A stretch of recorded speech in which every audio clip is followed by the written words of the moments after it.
Hey, it's Carl Prusa. Welcome back to Carlo Prusa MMA. Today, I am joined with a former UFC fighter, a former PFL fighter, a guy who has taken the gloves off once or twice, has fought for the BKFC, is one of Game Bred Bare Knuckles' favorite fighters. He's a former Titan World Heavyweight Champion.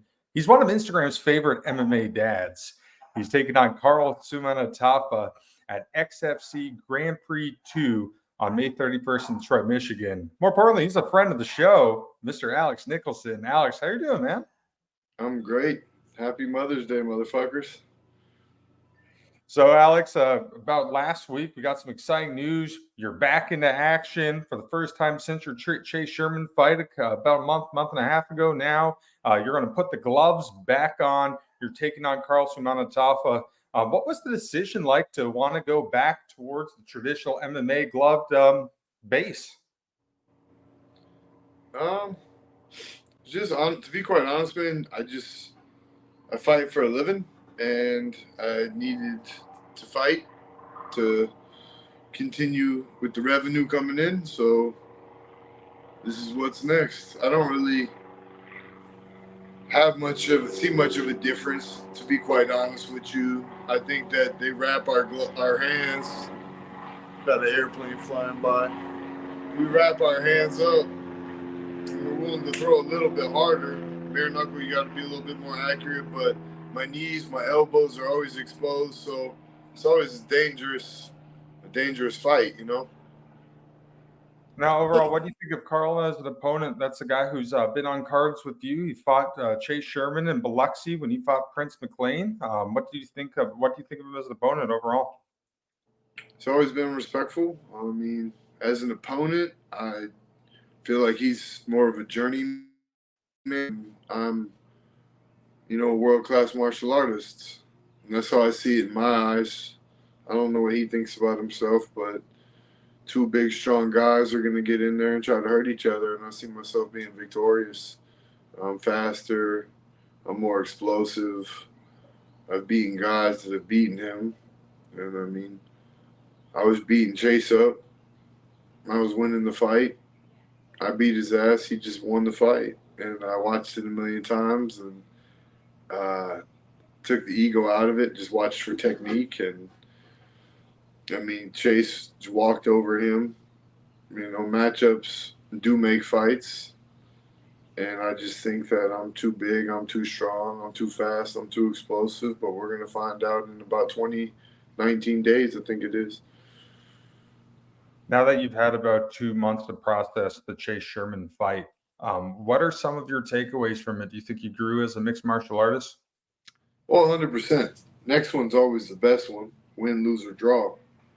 I've been blessed to do what I love. I fight for money. I fight to provide. I'm going to show up and I'm going to fight and I'm going to provide. And Chase, I did everything right leading up to that right hand, left hook. It's just positioning, footwork, distance, timing. That's fighting to me is distance and timing and your attitude. He got a quick takedown that changed the way I was standing. His lead leg was between my leg, and you can't allow that to happen. It's a game of inches at the highest level. Everyone will sit around a computer and ramble, but most of them haven't done it. And I've done it at the highest level for a long time, so I don't like to hear those conversations because your average drunk guy at the bar is right. Punch him in the face, hit, don't get hit. But it's easy to say. Could you actually go out there and do it? Um, and that's fighting. I love fighting. I love the honesty. I hate the fans. Hate every last one of you motherfuckers that have never done it. Like, it's easy to talk in the comfort of your home. It's easy to talk and know you're going to work on Monday. But you do what I do, you're not going to talk. You're going to end up covered in fucking chalk. The police are going to fucking take you away. The coroner. And it's the truth. It's intense. It's very intense. I have people that love me like, oh man, you fought 2 months ago, you got knocked out, your brain Be careful. And I'm like, no, man. I'm taking care of me. I'm taking care of my son. I make these calls. You guys all stay in your fucking lane. I mean, it's a lot, man. It's a lot to deal with. It's a lot to digest. And it's very ego-driven sport, especially doing everything right. Winning it hurts. It hurts to lose, but all that hurt is gonna get taken out May 31st in Detroit, Michigan. Now, the entire Chase Sherman fight week, we saw a lot of great mutual respect between the two of you guys. I mean, you guys have a friendship. Are you looking forward to maybe fighting an opponent that you are not as close with or don't have that same friendship with? I mean, that's one thing I took away from the whole Chase Sherman thing too. Is I was outclassing him, but I didn't go in there with that killer instinct. So I think I learned from that in a weird way. Don't be nice to the motherfucker you're about to go to battle with. Like, um, not that I have to be mean, but I don't want to shake hands and do a powwow anymore. You know, we could do that afterwards. I'm not comfortable doing that anymore. I think I got too comfortable, and that's something that cost me. Um, so fuck Carl. So now you're making that transition back to glove mixed martial arts, as you mentioned upon earlier. When you're dealing with the bare knuckle side of things, you want to focus a little more on accuracy and less on power, in case you might break those hands. Now, with you having a bunch of game bred MMA fights, bare knuckle fights, period, under your belt, do you think that added accuracy that you have practiced over and over again will translate positively when you put the gloves back on? Definitely. Um, I'm not going to be afraid to let it go. I'm not going to be afraid to throw, turn that hip and throw with some reckless abandonment, you know. But at the same time, the way that I've been practicing the precision, it's definitely going to be something to see. I'm going to get a nice, good boxing hand wrap. Craig will be there with me. He'll wrap it up nice and tight, and I'm going to see. I'm going to see if it's something I've been missing, you know.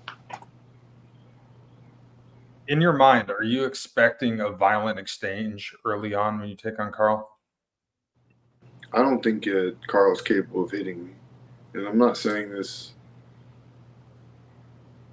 as an egotistical guy. He's got to come fucking show me, but I don't think he's capable of touching my jaw. I don't think Chase was either. I just put it there in the wrong time. Um, hit and not get hit. Like I said, that drunk asshole screaming, "Punch him in the face!" He's right. Um, I just have to hit, not get hit. Carl, I think Carl's gonna try to take me down. It's got to be his only hope. But you know, everybody could show up different, but usually they are the guy that they've been. And Carl quits when it gets hard. And I'm gonna make it very hard. And I'm gonna try to not let him quit. I'm gonna try to get him out. I like to knock people unconscious, um, and I really need that right now. If Carl beat me, I'd never fight again. And that's the point. That's where I'm at in life. Like, not to be dramatic saying that, but you want to retire me, Carl? Retire me. I am not planning on doing anything else with my life. You know, I got 10 more years of this. I'm best shape I've ever been in. But I sat there and I thought Carl doesn't deserve to fight me. And then that was my ego talking. I looked in the mirror and I go, "You need that money." Because I do. I need a house for my boy. My little man just broke his collarbone. We got medical bills. I just got his health insurance. He goes to a nice private school. I want that to continue. I want to be able to provide for my kid. So, a lot of fighters you watch, and it's fake, man. I've been in the UFC, I've been in the PFL, and I'm still living paycheck to paycheck. And I'm sick of that shit. I want to be able to do everything I want whenever I want. I mean, who doesn't? But I actually work for it. I work that hard. It's Mother's Day. I'm about to pick up these damn dumbbells that are right here. Do some clean and presses, do some walking lunges. I'm gonna do some sets, some push-ups, some squats. I'm gonna get on the bicycle and ride a few miles. I'm a student of the game. I live this life, and I don't want to stop it. So, if you think that you can beat me, show up and show out, bro, because you're gonna fight the most dangerous version of me there's ever been. I'm gonna come at you. You're gonna try to take me down. You're gonna go down in the exchange. You know, I just turned 34 years old. I think you're 40 something. I know you want to be a vicious pro athlete. I know you're dangerous. I'm not taking anything away from you, Carl. But this is my time, and I'm one of the best fighters on earth. I'm a small heavyweight, sure. But put the power to the fucking test, bro. Come at me. Try to take me down. Try to knock me out. Let's make it exciting. Let's give these people what they want to see. No quitting. No retreat. I'm ready to get in the fucking fight. I need to. I need it. I needed to see another man go down, but I see myself go down. So it's tough, man. It's tough when you got your friends and your family telling you take some time off. I can't take no time off. I need this. I'm angry. I'm angry I lost. I'm not a loser. I'm not gonna stay a loser. I win at the things I do. I figure it out, and it offends me that Carl thinks he can beat me. Um, but I need the money. I gotta feed the fam. My son's gotta eat, and he will eat. So, God bless Carl.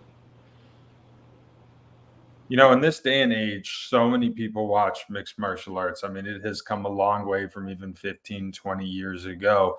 But still, one thing that people do not understand from the outside looking in is the sacrifices that it takes to be a mixed martial artist. I feel they watch the UFC, they see Conor McGregor, they see the John Joneses, they see them making millions of dollars. But that is not the case when you look at all fighters. Some fighters have to work 40-hour jobs. They have kids, as you mentioned, living paycheck to paycheck. You have to make some serious sacrifices and have some serious motivation to continue wanting to do this. What is your motivation, and what keeps you wanting to go out and fight as many as you can and keep this journey alive?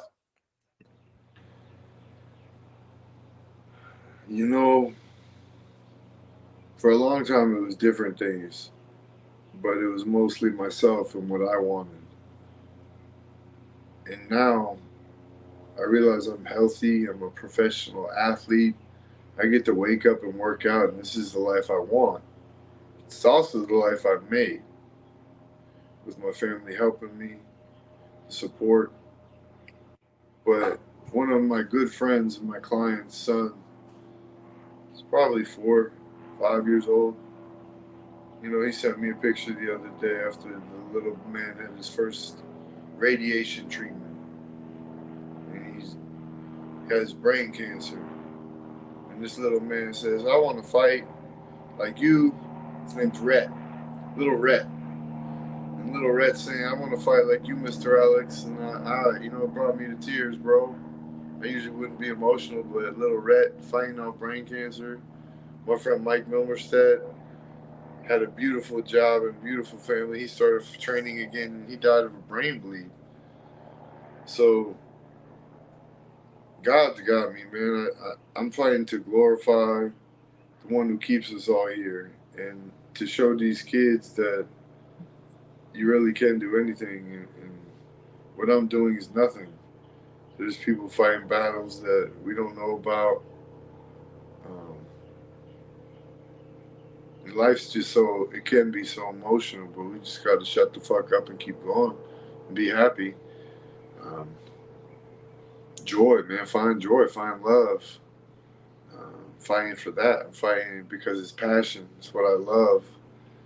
And everyone told me I would never do this for a living. I do it for a living. Now they're telling me not to do it for a living. And I just think everyone should leave each other the fuck alone and enjoy life, dude. It's beautiful. It's Mother's Day. I'm here at the beach. I'm gonna buy my mother and my sister dinner, bro, because I lost in at the Kia Center. I'm gonna buy them dinner on Mother's Day because I lost at the Kia Center. That's beautiful. Fuck everybody who hates on anybody trying to do what makes them happy. What are we doing here? If I don't want to help you, you don't want to help me, then why? It just doesn't make sense to me, bro. The whole world, all the way around, all this shit, social media, TikTok, Instagram, it's ridiculous, bro. Be a good person and be happy to be here. Shit. You have said it before that you have evolved as a person from the kid who started training with your dad and Mike Perry on tarps your dad got from Lowe's and Apopka to the kid that was in the UFC. You're a totally different person now.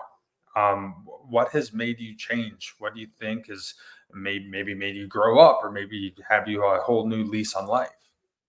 I thought that this was supposed to be an easy, enjoyable ride, and it can be. It's all your mindset. What's changed is I was doing this whole oh shit, I was doing this whole poor me thing for too long. Like, why is this not? Why is this happening to me? Why aren't things working out? What's going on? And I realized it's my fault, bro. Like, things happen in life. It's how we react to them that matters the most. So, you know, don't be miserable. Find joy. Find love. That's what changed. I almost died. Car accident. Almost died. Drug overdose. And I was like, why? And I realized it's all my fault, bro. It's all on me. You know? That's what changed me. My You've been stand. around You've been You know, around the sport for a very, very long time. Obviously, your dad, Hall of Famer, mixed martial arts Hall of Famer in Florida. You've probably been around it basically since birth. The sport has evolved so much from when you first started. Do you have any crazy, maybe fighting horror stories of some early promotions that you fought with maybe unsafe fighting conditions, bad medicals, mystery opponents? Do you have anything crazy? one time I fought in a cage they put up in Mount Dora, Florida, outside in August in the summer. And the mat was probably 120 degrees. It was lopsided. And four guys that are in the UFC now fought on that card. Uh, and it's just crazy shit, dude. I mean, all over the state of Florida. I fought. I weighed in Thursday, fought Friday. Weighed in before I went to the fight Friday and fought Saturday in different promotions. Boxing, kickboxing, MMA. I weighed in for 178. I weighed 178 pounds. They told me to get as close to 170 as I could. The guy showed up at 205, knocked him out. I mean, just there's been a lot of crazy stories. Me and Mike, you know, my other buddy Mike that's gone now, the one I was talking about. Um, my father. We've had, some of them we can't tell those stories. Oh, goodness. But life's good, man. You've done this whole journey with your dad for a very long time now. He comes to all of your fights, so always adding some comedic relief and also some very good insight from all of his experience. What's it been like sharing this journey with your father, Mark? It's, it's priceless, man. Anytime you get to spend with somebody you love, doing something you love, it doesn't get any better than that. It's just I got the blood running through his veins, running through my veins, and the knowledge he shared, it's priceless. The time we've spent together, even today. I mean, I come out here, spend time with my family, spend time with your friends. If if you don't have a group of people that it's all about, then it's just lonely and sad. It's beautiful, man. It's a beautiful life. You know, in addition to your dad, another guy that you spent a lot of this journey with, obviously, is Mike Perry. I mean, Mike Perry now, since his stint in the UFC, is one of the biggest names in combat sports, bare knuckle goat, king of violence, whatever you want to call him. What is it like to be able to see his rise? And does that give you some self motivation as well to maybe try to get on that pedestal with him? It's the same thing, man. It's family, spending time with family. Mike's family started this journey together, been through a lot together, seen his kids come into this world. You see my kid come into this world. We've won fights, we've lost fights. We know what it's like, and it's beautiful to see him making millions of dollars doing what he loves. And it of course is motivation, but it's something I know. I know that my time is coming. It's not up to me, it's up to God, but I can feel it. I sense it. I work too hard. I train too hard, and I won't stop. So it's motivation, it's love. It's rewarding to see somebody you love be rewarded for the work they've put in. But you know, it was me, Mike Perry, Hannah Goldie, Phil Rowe, Mike Davis, all from the same area. We all knew each other. Um, I want every single one of them to do well. You know, I've known them since we started in this, and I've seen them train, I've seen them grow, I've seen them become adults. I've seen me become adults, me become an adult. I've seen them make mistakes. They've seen me make mistakes. Well, like I said, if you're not rooting for your friends and your family, then what are you doing? So I just couldn't be more happy for Mike. Couldn't be more happy for everybody in the clique, man. You know. Your next contest, you're fighting for XFC, a promotion that has had kind of a rebirth to it. You were at the last show in Lakeland. Overall, what do you think of this promotion? They seem to take great care of their fighters and put on a great show. We'll see where it goes. I know the XFC, I think it was Jamie Levine.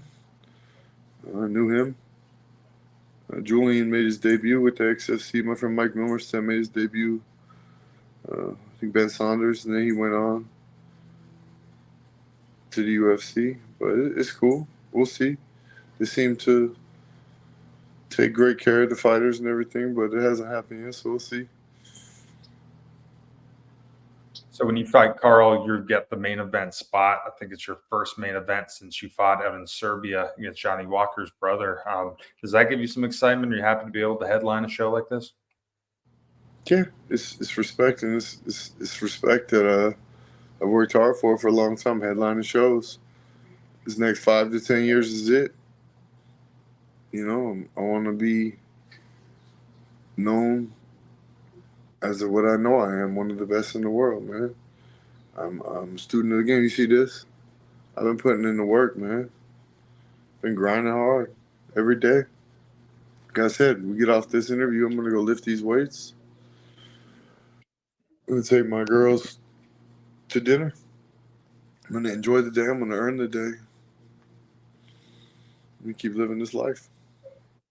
You mentioned a little bit ago that some people refer to you as a smaller heavyweight. You know, obviously, when you think about there's pros and cons to that, but being maybe a little lighter than some of these guys, do you think that helps you with one, the endurance, two, the speed, and do you think that's going to go to your advantage when you take on Carl?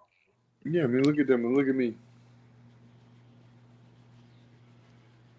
You don't gotta say too much. I mean, there's some people who are exceptions to it, but I can run a fucking under 6 minute mile. I can slam dunk a basketball hoop. I'm an athlete. Most of them are just lazy fat guys who don't want to do anything else. I don't think Carl is. I think he's one of the best at that. You know, he's not one of the best. He's there. He's in the mix. He's a heavyweight.